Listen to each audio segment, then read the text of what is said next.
Hello, everybody. How are you doing today? It's been quite the recovery in the markets, and it looks like it's all due to the Federal Reserve. So, what's going on, you might ask?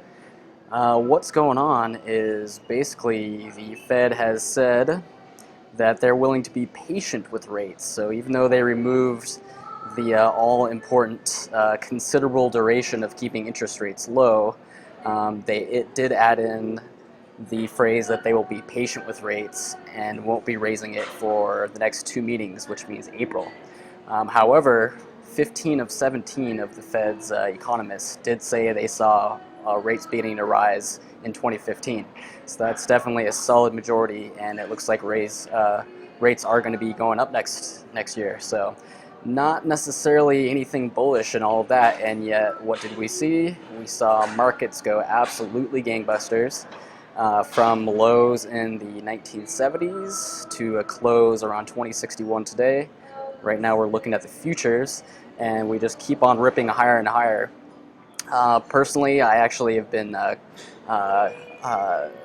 stating on stock twits that I've been accumulating calls since Friday, Monday, and actually just sold all of those calls at the end of yesterday's session and the beginning of today's session. And I've flipped completely short, so I've got SPY puts now. So I'm definitely bearish, mostly because from what I'm seeing on the C-suite, we're going to see another 100-point down leg in the S&P within next week. So now is definitely time to be cautious with all these very rapid gains in the middle of what is a cyclical downtrend at risk. So definitely be wary of that. In terms of assets, relative strength-wise, we are seeing strength in the typically defensive sectors here. Utilities is ranked number 1 right now, U.S. real estate, healthcare, and staples. So the top 4 are all of our classic defensive plays, and they're all showing the highest relative strength. Whereas near the bottom, we're seeing our typical bellwethers here: Coke, Coca-Cola, basic materials, Europe are all relatively weak. So that's not something we really want to see to have a very bullish attitude. Another thing we want to bring to our attention here is China, actually. Let's look at their interest rate markets. And interestingly, we see a huge spike in their short-term money rate, which they call their 7-day repo. This is basically a chart. The red is the spot price, and then the pink and other lines down below over here are sort of the longer futures prices. So you've got 2-week, 1 month, 2 month, and such.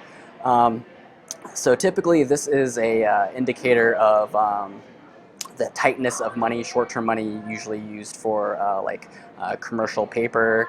It's kind of like cash, but it's in the money markets. This is China's equivalent. And since China is becoming such a huge piece of the world economy, we definitely want to keep an eye on what their money supply is doing and how the People's Bank of China is controlling that through this 7-day rate. And what we're seeing is that rate is just spiking now in a way it hasn't done since all the way back in January of this year, which, as you recall, at the very end of January, we saw a fairly steep pullback going on correction in early February, and that was preceded by this rate spiking up to almost 6.6%. So you can see right now we're sitting at 5.6%, well above the other longer month averages. So looks like something is going on. There's some kind of money tightness or stress in China, which is going to be transmitted throughout global markets. So yet another reason to have some caution when it comes to risk. Additionally, another interesting leading indicator is the euro-dollar's commitment of traders. The euro-dollar is basically the biggest loan contract, debt contract in the world, not to be confused with the euro-US dollar cross. These are purely basically huge debt issues denominated in euro dollars, kind of a special currency for these particular loans.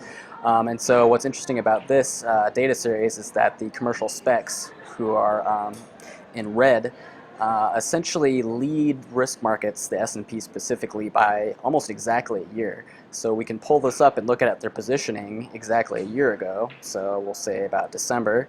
And looks like we got kind of a peak here about December 16th, 17th. And then what do you know, December 18th through about the 24th, there was actually a pullback with those guys. So you'll also see here the action in the Eurodollar contract, big collapse. So if that's leading current markets by about a year, we can expect to see some type of a pretty steep drop-off here coming over the next week. So yet another reason to be bearish. You guys seeing a theme here yet? And then just to wrap it up, we're seeing here the VIX is finally really getting smashed in a big way. This is kind of what I was expecting while I was making the short-term bullish calls last Friday and Monday. It's because this being VIX options expiration week, this is very typical of the smart money, the option sellers, volatility sellers. They typically find a way to smash volatility, so it's very convenient that the Fed happened to have a big announcement as well. Which wasn't necessarily bullish in itself, but the reaction to it was exactly what the smart money needed to get the VIX hammered back down to a more reasonable level, so that they didn't have to essentially exercise and pay out on a bunch of option contracts they sold before this correction started. So the VIX is pulling back. However, we are still above moving averages, and we're only 9 days into this thing, 9 days above the 33-day moving average. So if we take a look at our table over here, days above that 33-day moving average, 9 isn't that impressive. That only puts us up into the 60th percentile. As far as our peak, which came on day 7, that would be between these two, that's kind of giving us an indication that we should be looking for about 12 days above that 33. So that means that we've got another 3 or 4 days to go of VIX being in an elevated sort of uptrend, and that's sort of your average case. So again, another case for definitely some more downside into next week, and then we could have basically a legendary buying opportunity after Christmas. So stay defensive, keep that cash up, maybe buy some SPY puts.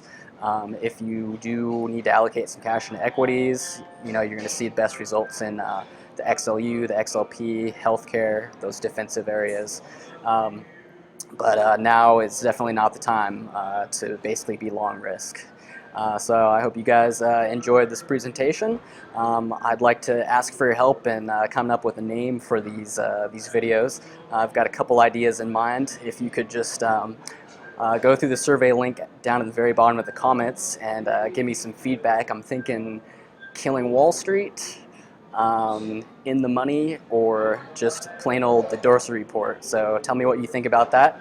And also, I'm offering a free 2-week subscription to the C-Suite for anyone who likes this video, subscribes to my channel, and shares it on either Google+, Twitter, or StockTwits, and tags me with the @DarshawnDorsey so that I know that you shared it. So if you do that, free 2-week subscription to the C-Suite for you, saying 3 weeks into the future on the S&P 500. So go ahead and check that out. All right, thanks everybody, and have a great day.